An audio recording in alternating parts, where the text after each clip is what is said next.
part de loin, mais réussit un crochet magnifique sur 10 à 6. Il place le ballon dans la lucarne, poteau rentrant, côté fermé.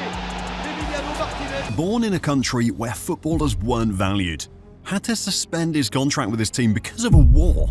This guy's journey to the top is the opposite of smooth. Khvicha Kvaratskhelia is a player with a unique story. Yes, everyone sees how phenomenal he's been over the past couple of years, but football was the second biggest battle of his career. The first? He was fighting for his life.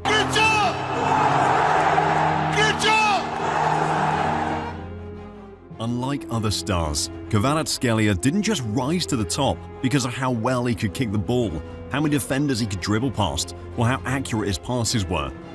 It was about resilience, grit, and crazy life and death decisions. This is the story of the rise of Khvicha Kvaratskhelia. Born on the 12th of February 2001 in Tbilisi, Georgia, Kvaratskhelia by default wasn't on the best path to becoming a pro footballer. Georgia as a whole isn't really a footballing country. But Kvaratskhelia was different. He had this unusual obsession with football, or maybe it wasn't just football, but Cristiano Ronaldo. From a very young age, Kvaratskhelia fell in love with the Portuguese superstar, and he spent all day trying to mimic CR7. This guy didn't need a football pitch or fancy sport equipment. All he wanted was enough space to practice any skill move from CR7. And when he turned 8, it wasn't just about trying to mimic CR7, but actually playing the game for what it is. He joined Dynamo Tbilisi's academy. This academy was very much below standard, but at the time, he didn't have another option. And he didn't even mind. For Kvaratskhelia, it was all about passion for the game. This was what fueled him. His work rate was out of this world. He was simply the most obsessed kid around. No kid in the academy worked as hard as this guy. And it all paid off because at the age of 16, he made his debut for the team's main team. Take a moment to soak that in. A 16-year-old good enough to play in the main league. This was in September 2017, by the way.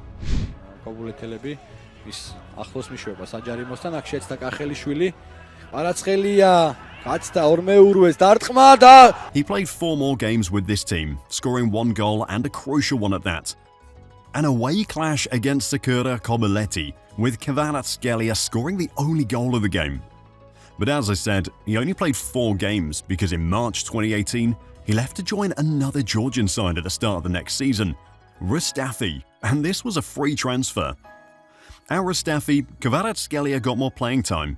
He ended that season playing 19 games across all competitions for Rustavi, and he scored 3 goals and provided 3 assists. I know what you're thinking, the numbers aren't looking good. But hold on, you see Kvaratskhelia wasn't bringing in numbers for Rustavi. His quality on the pitch was obvious, and for his countryside, Kvaratskhelia was unbelievable. Грузия құрамасының тамаша шабуылы, айып алаңда Ресей құрамасының және қақпаға бағытталған соққы, гол! He was the most important player for the Georgian under-17 side, scoring 13 goals in 15 friendly games, and he still managed 7 assists. He literally had more goal contributions than games, and it didn't come as a surprise when The Guardian named him among the top 60 best young players worldwide. Kvaratskhelia had already put himself on the map. Now bigger teams in bigger footballing countries wanted to know who the young Georgian magician was. Teams came knocking, and of course Kvaratskhelia could only choose one, so he went with a loan transfer to Russian side Lokomotiv Moscow. He joined the Russian side on the 15th of February 2019. Looking at that month, you know it was a late move. The season had already begun, and now Kvaratskhelia would have to settle for the remaining games of the season. He could only play 7 games and managed just 1 goal. But just like his time at Rustafi, it wasn't about the number of goals, but the value he added to the team anytime he played. Лучшего? Да. Но я думаю, 2 игрока я назову, они немножко однотипные. Это Измайлов и Khvicha. Я думаю, это были самые талантливые, самые зрелищные футболисты. Но они больше всех достигли в целом успеха. Manager at the time, Yuri Saimin, knew Kvaratskhelia was a special kind of player, even if he didn't play as many games with them and score as many goals. Remember, Kvaratskhelia was only here on loan. Yuri Saimin made it his life's mission to keep Kvaratskhelia on a permanent transfer. But things didn't go his way. It was one thing for him to see the Georgians' potential, and another for the whole management board to see it. The whole board couldn't come to an agreement, and in the end, Kvaratskhelia had to leave. And this is where things start to get really dramatic. On the 6th of July that same year, Kvaratskhelia joined another Russian side, Rubin Kazan, on a 5-year deal. In this team, Kvaratskhelia was a different beast. On his debut, he scored a goal to keep his team level.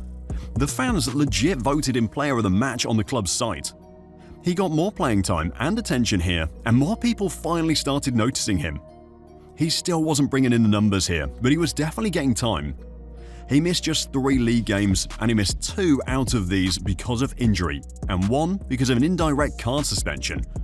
We saw him grow as much as a baller here, and even after just his first season. It was like everything about his game got better. His dribbling, speed, instinct, decision-making, passes. The only thing he wasn't doing yet was scoring goals, and trust me, he was going to get to that. At the end of his first season with Rubin, even after finishing the season with just 3 goals and 5 assists, his value increased 5 times. He was seen as a miracle signing. That wonder kid that would lead his team to the top, the future of the team. The next season, 2020-21 season, he slightly increased his numbers, finishing the season with 4 goals and 8 assists in 28 games. Yes, the numbers got better, but we can agree his finishing needed work, especially if he'd come to join the bigger leagues. But for country, it was a different story. Now he plays for the Georgian senior team, and with 4 goals in 6 World Cup qualifier games, Kvaratskhelia was already carrying his country. Yeah, Georgia didn't qualify for the World Cup, but that didn't stop Kvaratskhelia from having the time of his life. Even if Georgia wouldn't be putting themselves on the main stage, Kvaratskelia's performance was enough to single him out. But back to his club, Rubin. Everything was looking good for him. He was in a stable team where he got to play almost every game. His worth was never questioned, and most importantly, the fans were in love with him. Even after managing just 2 goals and 5 assists in his 3rd season with the team, he still was a fan favourite. It looked like nothing could go wrong. Well, until it did. Мною принято решение о проведении специальной военной операции. Russia invaded Ukraine. I'm sure you all remember this. I mean, it was world news. But what many don't know are the decisions FIFA took because of this. FIFA obviously frowned at what Russia did, and one of the things they did was ban Russia from the World Cup in Qatar. But this is where it affected Kvaratskhelia. All Russian clubs were kicked out of European competitions. Now, you know what that meant for Kvaratskhelia. He was stuck in a team that isn't in any European competition, and he had about 2 more seasons on his contract. But luckily, FIFA wasn't done there. They made a rule that permitted all foreign players currently playing in Russia to suspend their contracts and join any other team outside of Russia, even though the transfer window wasn't open yet. Now this is where things got tricky for Kvaratskhelia. Now that he had an opportunity to leave his Russian team, what he really wanted was a move to a team in the top 5 leagues. It was either he made this happen or he returned to the Georgian league. And common for a player that good and young, this is not what you want. The Russian league on its own isn't classified as a big league. Now having to drop to a league that is lower than that, no young baller wants this. And Kvaratskhelia wasn't any different, but there was a problem.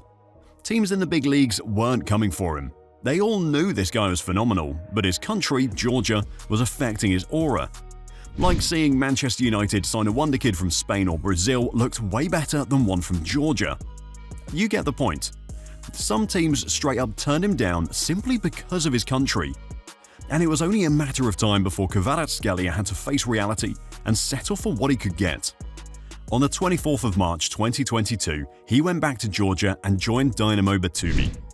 The fans were delighted to have him back. Their young hero was back. They pull up in the numbers to watch him play. As I said, his dribbles and flair were beautiful to watch. Sadly, this was something the Georgia fans couldn't enjoy for long. Let's face it, Kvaratskelia's place is in the big leagues. This guy is just too good to stay stuck in a Georgian league, and it was only a matter of time before he made that move. Big teams already knew who he was. The stars were gradually aligning. What was left was a team desperate enough to take him in. And that's when Napoli came in. On the 1st of July, Napoli signed Kvaratskhelia for 10 million. Now, this wasn't the kind of signing that freaked the Napoli fans. And why would it? Kvaratskhelia was no superstar, nor did he come from the major footballing countries. Yeah, the fans were happy a young and talented player got signed, but the hype wasn't all that. But all Kvaratskhelia needed to get the fans excited was one game. On his debut, he had 2 goal contributions, 1 goal and 1 assist. This was to tell the fans that his country didn't matter. And if that wasn't enough, he scored 2 goals in his next game and wrapped up the month with a Player of the Month award. And that was just the beginning. This guy moved from being that unknown kid that the fans were skeptical about to being the team's heartbeat. He formed a crazy attacking duo with Nigerian striker Victor Osimhen that won Napoli their first Scudetto in 33 years. Kvaratskhelia ended that season as the team's top assist provider, team MVP, the first player to win the Serie A Player of the Month award multiple times, and the Serie A Player of the Season with 12 goals and 10 assists. Oh, and I didn't tell you, he took Napoli to the UEFA Champions League quarter-finals for the first time in their history. And it's crazy because just 1 season ago, this guy was playing in Georgia because teams in Europe's top 5 didn't want a player from a country like that. Now he's one of the most exciting players to watch in Europe. Jamie Carragher had this to say about the Georgian. I think he's the most exciting player in Europe. Wow. I do believe that. Very rarely do we see someone like him come along. You're saying the actual price tag he's come for. And right now he looks like he'll go on and achieve anything and play for Real Madrid. You could see him in a Real Madrid shirt next season. I think he is a special player. But now, with 12 goals and 10 assists, he set a record as the first forward to reach double digits in goals and assists on their debut season. No wonder the Napoli fans merged his name with that of their greatest legend, Diego Maradona. They started calling him Kvaradona. Kvaratskhelia was now a global sensation. The big boys wanted him, and everyone knew it was a matter of time before he took another step forward. Yeah, playing in Napoli, an Italian giant is already a major breakthrough, but for a player like Kvaratskhelia, his place is with the superpowers. And when one of the European superpowers lost their most important player and needed another exceptional baller to fill in, they came straight to Napoli. At the start of the 2024-25 season, Kylian Mbappé left PSG to join Real Madrid. PSG needed an attacker to replace the Frenchman, and only one guy had that exact resume, Kvaratskhelia. PSG offered an amount they knew Napoli couldn't resist, 70 million. We already know Kvaratskelia's place is with a European super, and PSG wasn't just the biggest in France, but one of the biggest in Europe. Of course, Kvaratskhelia made the move. Listen to what his former teammate, Victor Osimhen, had to say about it. Kvaratskhelia, this boy looks special. How special is he, Victor? I call him, in Italy they say Maggio, that means for magician. When he decides to play, I don't think I can see any defender stopping him. It's really that good. He's really an amazing player. You know, he had amazing season last season. When he came, he just picked it up from where he stopped in Russia, where he was playing, and came into the Serie A and light it up. You know, for a player like that, for me, it's an extraordinary talent. Just like I said, he's so amazing player, and in the dressing room, he's an amazing guy. And then, boom. You see, it was bound to happen. As PSG's first major star of the post-Mbappé era, expectations were immense. But as always, he delivered. On his debut, he assisted a stunning goal. Weeks later, he scored one himself. Liga fans quickly saw what Serie A already knew. When Kvaratskhelia is on the ball, magic can happen. But what matters is he has been able to show the PSG fans that bringing him on to replace a player as important as Mbappé wasn't a mistake. And there you have it, Kvaratskelia's rise to the top. This isn't one of those usual stories you hear. You know, the sensation from Brazil or that young maestro from Spain. Kvaratskhelia didn't have any of these luxuries or hype. While others had smooth paths, he had to carve his own. He risked his career to escape conflict, to return home, to bet on himself, and it paid off. This is a story of faith and hope. And what's next for him? Maybe a Champions League trophy. PSG are currently among the favourites to win this season's edition. Can Kvaratskhelia help his team win it for the first time in their history? Let me know what you think in the comments, and while you're at it, don't forget to hit that like and subscribe button to Matchday Moments.